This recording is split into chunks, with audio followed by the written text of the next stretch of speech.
Patrick, quantas vezes devo tentar uma manobra? Com Lucas e Kailane.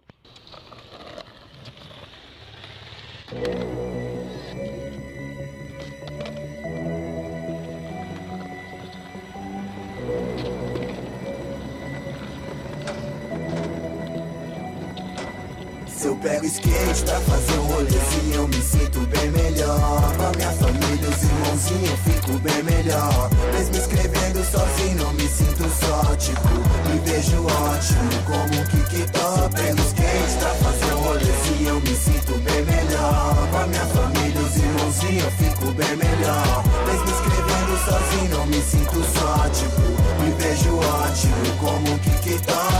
Eu tenho irmão que levava a sério, andava todo dia sem medo, mistério, sonhava. Se jogava campeonato, ei, tinha vez que até colava chapado. Pior que na mão, o resultado era legal, seu estilo de skate era sobrenatural.